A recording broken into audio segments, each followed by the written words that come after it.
नमस्कार। राजकीय कन्या महाविद्यालय करौली के YouTube चैनल पर आपका हार्दिक स्वागत है।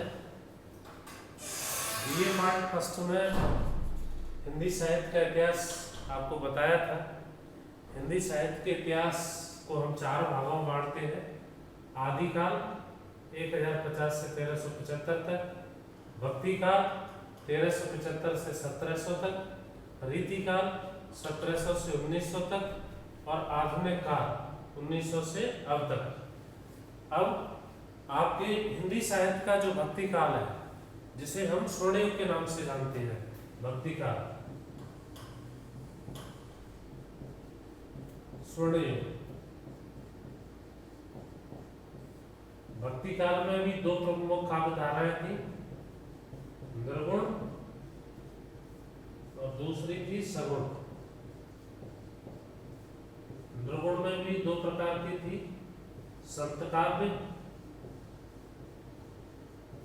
दूसरी प्रेमाख्यान या प्रेम काव्य। इसके प्रवर्तक थे कबीर और इसके थे जायसी। और सगुण भी 2 भागों में थी, राम भक्ति काव्य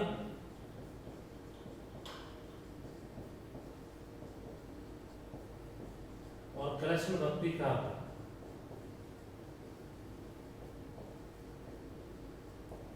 इसमें थे तुलसी और इसमें थे सूरदास। ये भक्ति काल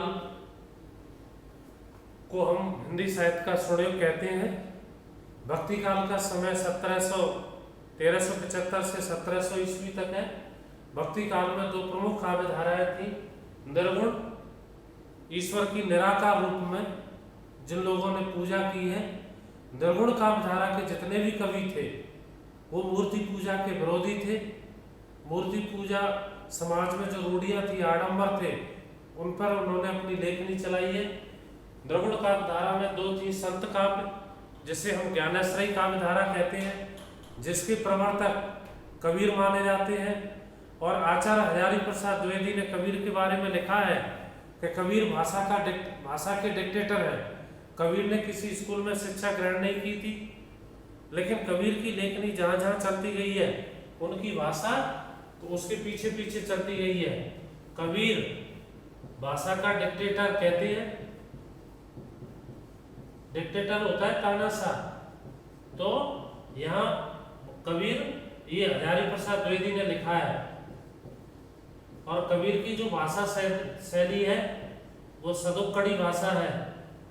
सदोखड़ी 5 भाषाओं के मेल से जो भाषा बनती है उसे हम सदोखड़ी भाषा कहते हैं।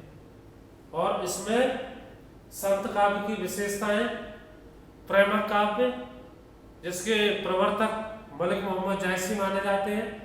सूफी कवियों की शुरुआत मुल्ला दाऊद से मानी जाती है। जिस प्रकार संत काव्य में कबीर के साथ साथ रैदास, धन्ना, पीपा आदि प्रमुख कवि थे, लेकिन संत काव्य परंपरा का आधार स्तंभ और युग प्रवर्तक हम कबीर को मानते हैं। उसी प्रकार सूफी प्रेमाख्यान काव्य धारा, प्रेम काव्य की परंपरा मुल्ला दाऊद से मानी जाती है। मुल्ला दाऊद मंजन है, कुतुबन है, शेख उस्मान है और मलिक मोहम्मद जायसी को इसका आधार स्तंभ मलिक मोहम्मद जायसी द्वारा रचित पद्मावत सूफी प्रेमाख्यान काव्य धारा का, प्रेम काव्य धारा का एक महान महाकाव्य माना जाता है, जिसमें चित्तौड़ के राजा रतन सेन और सिंघलदीप की राजकुमारी पद्मावती की प्रेम गाथा का चित्रण किया गया है। अब आपके संत काव्य में सबसे पहले आता है कौन? कबीर। कबीर के बारे में कहा जाता है कि कबीर कवि न होकर समाज सुधारक थे। कबीर कौन थे? समाज सुधारक।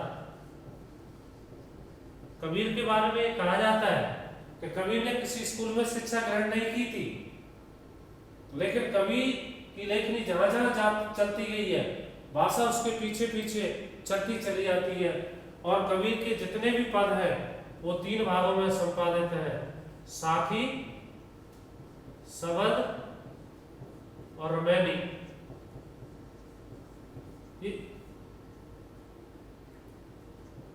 इन 3 भागों में इनके पद संपादित हैं। और इनके शिष्य ने कबीर के जितने भी पद हैं उनको 3 भागों में संपादित किया है। अब आपके बीए पार्ट फर्स्ट में हिंदी साहित्य के इतिहास में से आदिकाल और भक्ति काल है। तो आदिकाल का जो नामकरण है या आदिकाल का जो नाम है वो सर्वाधिक विवादास्पद है।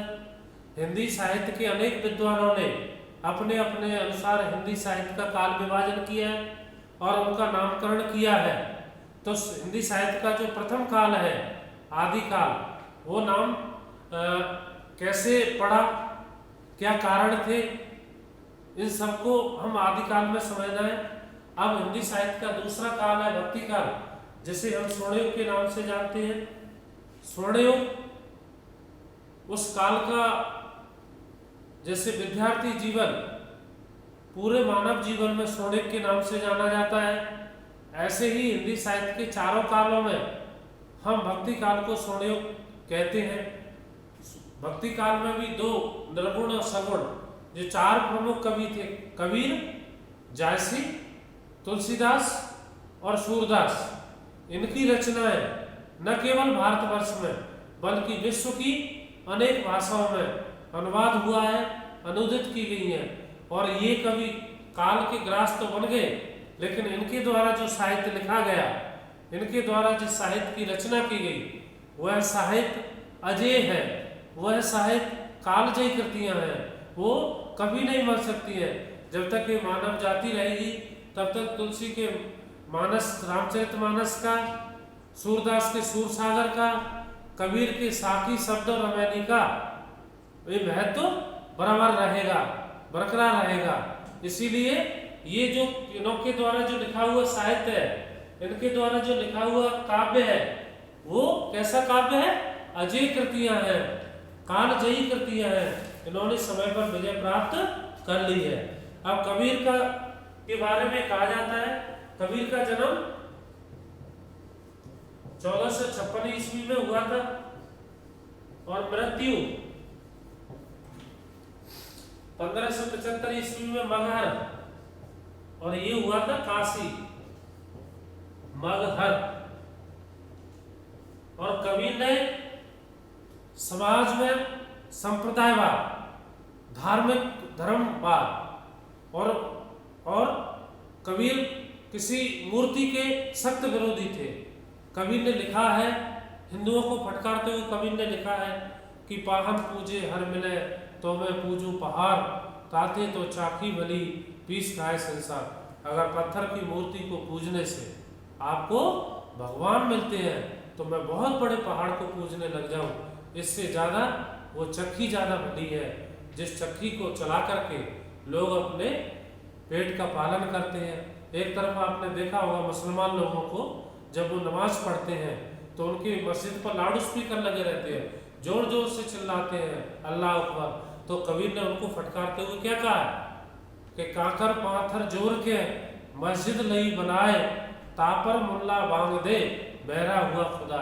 हे बंदे, तुम्हारा जो अल्लाह है वो बहरा नहीं है, जो तुम इतनी जोर जोर से उसके नाम को पुकारते रहे। तो कवि ने क्या कहा है कि ना तो मैं किसी मंदिर में निवास करता हूँ, न मैं किसी मस्जिद में निवास करता हूँ, न किसी गिरजाघर में निवास करता हूँ, न किसी गुरुद्वारे में रहता हूँ, मैं व्यक्ति के हृदय में निवास करता हूँ। मोको खां ढूंढत है बंदे, मैं तो तेरे पास में, ना मैं मंदिर, ना मैं मस्जिद, ना मैं काबे के लाश में, खोजी हो तो तुरंत मिले पल भर की तलाश में। हे मानव, अगर आप अपने मन को खोजी बनाओगे तो आपके हृदय के अंदर ही आपका राम है, आपका गुरु है। क्योंकि जितने भी निर्गुण काव्यधारा के कवि थे वो ईश्वर से ज्यादा ज्ञान पर महत्व देते थे, मूर्ति से ज्यादा वो सदगुरु को ज्ञान प्राप्त करने की कोशिश करते थे। और कबीर ने तो यहाँ तक लिखा है कि अगर आपका भगवान रूठता है, रूठ जाने दीजिए, कोई फर्क नहीं पड़ता है, गुरु नहीं रूठना चाहिए। गुरु के बताए गए मार्ग पर चलकर आप भगवान को पुनः प्राप्त कर सकते हैं। और उन्होंने कहा है ते हर जितने आप ईश्वर को जिस रूप में देखोगे तुलसी ने रामचरितमानस में लिखा है, जाकी रही भावना जैसी प्रभु मूरत देखी तिन तैसी। ईश्वर को आप जिस रूप में देखते हो, ईश्वर उसी रूप में आपकी आंखों के सामने होता है। लेकिन कबीर ने क्या कहा, मन कर्म और वाणी से जब तक आपको सदगुरु का ज्ञान प्राप्त नहीं होगा, जब आपको ज्ञान प्राप्ति हो जाएगी तो आपके हृदय के अंदर जो अज्ञानता है, आपके मन के अंदर जो अविश्वास है, वो सब समाप्त हो जाएंगे। और उस सदगुरु का ज्ञान आपको उस दीपक की तरह है, जिस प्रकार दीपक के जलने मात्र से रात्रि का अंधकार समाप्त हो जाता है, तो सदगुरु का ज्ञान रूपी दीपक के प्रकाश में आपके हृदय के अंदर, आपके मन के अंदर जो अज्ञानता है, जो अविश्वास है, वो सब समाप्त हो जाता है। और इसीलिए कि कबीर ने समाज को सुधारने का काम किया है। उन्होंने हिंदुओं को फटकारते हुए लिखा है, मुसलमानों को फटकारते हुए लिखा है।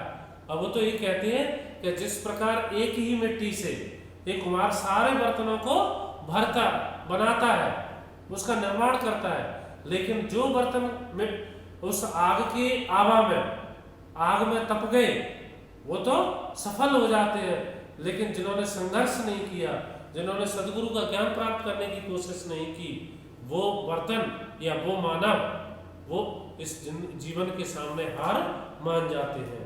और एक कबीर की भाषा है सांकेतिक और प्रतीकात्मक है। उन्होंने उन संकेतों के माध्यम से उन्होंने गुरु को भगवान से भी बड़ा बता दिया है। इसीलिए वो कहते हैं कि आपको हमेशा गुरु का ज्ञान प्राप्त करने की कोशिश कीजिए। और कवि, चाहे सूफी कवि हो, चाहे हिंदी के कवि हो, अपने ग्रंथ की रचना करने से पहले ईश्वर की भक्ति करते हैं, मंगलाचरण का प्रयोग करते हैं। क्यों करते हैं? कि जिस ग्रंथ की या जिस काव्यकृति की वो रचना करने जा रहे हैं या जिस काम को वो प्रारंभ कर रहे हैं, वो काम बीच में अधूरा नहीं छोड़ना पड़े। इसीलिए कवि ईश्वर की भक्ति या मंगलाचरण का प्रयोग करते हैं। तो कवि ने भी यह सबसे पहले साखी, उनके 3 इनमें संपादित है, साखी, शबद और रमैनी। और ये रामानंद के शिष्य थे और सबसे पहले उन्होंने गुरुदेव का स्मरण किया है, गुरु का स्मरण किया है। गुरु के बताए गए मार्ग पर चलकर ही आप भगवान को पुनः प्राप्त कर सकते हैं। यानी सदगुरु का ज्ञान तब तक आपको प्राप्त नहीं होगा जब तक मन, कर्म और वाणी से आप उस गुरु का ज्ञान प्राप्त करने की कोशिश नहीं करोगे। देखिए गुरुदेव को, राम नाम के पटन तरे देवे को कुछ ना। कबीर यह कह रहे हैं कि इस संसार में राम नाम की बराबरी के लिए या राम के नाम का गुणगान करने पर जो पुण्य संतोष मिलता है, उसकी बराबरी करने के लिए या उसकी तुलना करने के लिए देवे को कुछ ना है, मेरे पास और कुछ नहीं है। या इस संसार में राम का नाम ही सबसे महत्वपूर्ण है, सबसे प्रभावशाली है। जो लोग इसके नाम का स्मरण करते हैं, जो लोग इसके नाम की महिमा का गुणगान करते हैं, जो लोग इसके नाम की चरण वंदना करते हैं, वो उन लोगों का इस संसार के बंधनों से, जन्म और मृत्यु के भय से उनको छुटकारा प्राप्त हो जाता है, उनको संसार के बंधनों से मुक्ति मिल जाती है। तो यहाँ राम नाम के पटन तरे, वो कबीर कहते हैं कि हे संसार के लोगों, राम के नाम की बराबरी करने के लिए, राम के नाम की समानता के लिए, राम के नाम की तुलना के लिए देवे के कुछ ना है, मेरे पास और कोई नाम या और कुछ देने के लिए नहीं है। क्या लय गुरु संतोष ये, वो कहते हैं कि जब मुझे गुरु का ज्ञान प्राप्त हुआ तो मैं कैसा बन गया? संतोषी। और जब व्यक्ति को संतोष रूपी धन प्राप्त हो जाता है, फिर उसके मन में कोई भी इच्छाएं शेष नहीं रहती हैं, उसकी सभी मनोकामनाएं, सभी इच्छाएं पूर्ण होती हैं। इसीलिए संतोष रूपी धन को सबसे बड़ा धन माना गया है और कहा जाता है कि गोधन, गज धन, बाज धन और रतन धन खान, जब आवे संतोष धन, सब धन धूर समान। जब संतोष रूपी धन व्यक्ति को प्राप्त हो जाता है तो और धन मिट्टी के समान या धूल के समान उसके सामने तुच्छ प्रतीत होते हैं। क्या ले गुरु संतोष ये, वो कहते हैं कि हे गुरु, अब मुझे आपने संतोष रूपी धन दे दिया, मुझे ज्ञान रूपी धन प्राप्त हो गया, और ज्ञान रूपी धन के प्राप्त होने से मेरी जो इच्छाएं थी, मेरी जो कामनाएं थी, मेरा मन और आत्मा थी, वो तृप्त हो गए। अब मैं संतोष रूपी धन को प्राप्त कर लिया। होश रही मन माय, होश मीन्स इच्छा, और अब अभिलाषा, मेरी कोई इच्छा शेष नहीं है। आपके बताए गए मार्ग पर चलकर मैंने संतोष रूपी धन को प्राप्त कर लिया, मैंने सदगुरु का ज्ञान प्राप्त कर लिया। उस ज्ञान के प्राप्त करने से ही मेरे मन की सभी इच्छाएं पूर्ण हो गई। अब मेरी कोई भी इच्छा शेष नहीं है। पीछे लागा जाए था, कबीरदास जी कह रहे हैं कि अब तक तो मैं संसार के बताए हुए नियमों पर, संसार के बताए हुए रास्ते पर, जमाने के बताए हुए नियमों पर चला जा रहा था। लोक वेद के साथ, अर्थात संसार के लोगों ने जो रास्ता मुझे बताया, उसी रास्ते पर मैं चला जा रहा था। उन्हीं के बताए गए नियमों को अपना रहा था, उन्हीं के बताए गए जीवन पद्धति पर मैं अपने जीवन को निकाल रहा था। आगे ते सतगुरु मिला, और बहुत दिनों के बाद, ईश्वरी भक्ति के बाद, सदगुरु का ज्ञान प्राप्त करने के बाद मुझे कौन मिला? सतगुरु मिला, अच्छा गुरु मिला, जो अच्छे और बुरे में मुझे अंतर करना सिखाया, ऐसा गुरु मिला। और उस गुरु ने मुझे क्या दिया? दीपक, ज्ञान का दीपक दिया।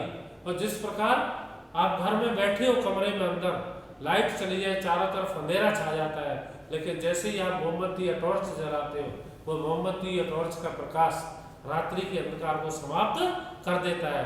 तो यहाँ कबीर भी वही कह रहा है कि अब तक तो मैं संसार के लोगों के पीछे पीछे चला जा रहा था, संसार के बताए हुए नियमों के अनुसार चल रहा था। दीपक लोक वेद के साथ, लोक भी संसार, संसार के लोगों के बताए गए रास्ते पर चल रहा था। और जब बहुत दिन हो गए मुझे उसी रास्ते पर भटकते भटकते, तो एक दिन मेरा साक्षात्कार मेरी भेंट सदगुरु से हुई, और सदगुरु ने मुझे क्या दिया? ज्ञान का दीपक दिया। उस ज्ञान के दीपक को प्राप्त करते ही, उस ज्ञान के दीपक को पाते ही मेरे मन के अंदर जो अज्ञानता थी, मेरे मन के अंदर जो अंधेरा था, वो सब समाप्त हो गया। ज्ञान प्रकाशा गुरु मिला, और जिस गुरु के ज्ञान के दीपक को प्राप्त करने से, जब मुझे ज्ञान का दीपक मिला, उस ज्ञान के दीपक से प्रकाश हुआ, तो मेरे मन और हृदय के अंदर जो अविश्वास था, अंधकार था, वो सब समाप्त हो गया। ज्ञान प्रकाशा, ज्ञान से प्रकाशित ज्ञानवान गुरु मिला। जो जिन बिसर जाए, जब आपको अच्छा गुरु मिल जाए तो और सब चीज आपको भूल जाओ, सब चीज को आप विस्मृत कर दो, भुला दो, एकमात्र गुरु को ही अच्छी तरह पकड़े रहो। उस गुरु के बताए गए ही मार्ग पर चलकर आप इस संसार के कष्टों से, जन्म और मृत्यु के भय से, सांसारिक मोह माया से आपको छुटकारा मिल जाएगा, आपको मुक्ति मिल जाएगी। ज्ञान प्रकाशा गुरु मिला, जो जिन बिसर जाए। अब तक मेरा जो जीवन व्यर्थ हुआ, मैंने व्यर्थ गंवाया, उसको मैंने छोड़ दिया, भुला दिया। अब तो मैं उस गुरु, सदगुरु के ज्ञान को अपने जीवन में अपनाना चाहता हूँ, उस सदगुरु के बताए गए रास्ते पर चलना चाहता हूँ, सदगुरु के बताए गए मार्ग पर मैं अपने जीवन को ढालना चाहता हूँ। जब गोविंद कृपा करे, जब ईश्वर की कृपा हुई, तो आपको अच्छा गुरु मिलता है, और एक अच्छे गुरु के बताए गए मार्ग पर चलकर आप इस जीवन को सफल बनाते हो, आप इस जीवन के कष्टों से मुक्ति पाते हो, जन्म और मृत्यु के बंधनों से आपको छुटकारा मिलता है। और कब मिलता है? जब सदगुरु मिलता है। सदगुरु आपके हृदय के अंदर, मन के अंदर ज्ञान का दीपक प्रज्वलित करता है, ज्ञान का दीपक जलाता है। उस ज्ञान के दीपक की लौ से, उस ज्ञान के दीपक के प्रकाश से, उस ज्ञान के दीपक की ज्योति से आपका जो अंधकारमय जीवन है, वो अंधकार समाप्त हो जाता है। आप ईश्वर के बताए गए मार्ग पर, आप गुरु के बताए गए रास्ते पर चल पड़ते हो, और गुरु के बताए गए रास्ते पर चलकर इस संसार के कष्टों से, लोभ मोह काम क्रोध ईर्षा द्वेष, इन सबसे आपको छुटकारा मिल जाता है। और आगे स्मरण, सुमिरन, सुमिरन मीन्स स्मरण। यह कबीर गुरु का स्मरण करते हुए कहते हैं कि कबीर कहे में, कबीरदास जी कहते हैं कि कथ गया, मैंने भी ये सुना है, ब्रह्मा विष्णु महेश ने भी यही कहा है। क्या कहा है? कबीर कहे में कथ गया। कबीरदास जी कहते हैं कि मैंने सुना है, सभी देवी देवता एक ही बात कहते हैं, कथ गए ब्रह्म महेश, ब्रह्मा और महेश ने भी एक ही बात कही है, क्या? राम नाम तत्सार है। इस जीवन में एक ही तत्व है, एक ही सेतु है, उस सेतु को आप पकड़िए, एक ही वह उपाय है, उस उपाय को आप अपने जीवन में ढालिए। कौन सा? राम नाम तत्सार है। जिन लोग तत्व मीन्स आत्म तत्व, जिन्होंने इस संसार के कष्टों से मुक्ति के लिए, इस जन्म और मृत्यु के भय से छुटकारा पाने के लिए, जिन्होंने राम नाम की महिमा को या राम के नाम का स्मरण किया, राम के नाम की चरण वंदना की, राम के नाम की आराधना और स्तुति की, वही एक सार है। इस जीवन का एक ही सार है, क्या? कि राम के नाम का स्मरण करो। सब काहू उपदेश, यही सबसे बड़ा उपदेश है। न आपको सिर पर जटाएं धारण करनी है, न आपको अपने शरीर पर राख भस्म लपेटनी है, न आपको अंधेरी गुफाओं में जाकर तपस्या करनी है। आपको क्या करना है? एकमात्र राम के नाम का स्मरण करो, राम के नाम की भक्ति और आराधना करो, राम नाम के बताए गए मार्ग पर चलो। उस रास्ते पर जब चलोगे तो आप अज्ञानता और अंधकार से मुक्ति मिलेगी और आप इस जन्म और मृत्यु के भय से आपको छुटकारा मिलेगा। बहुत बहुत धन्यवाद।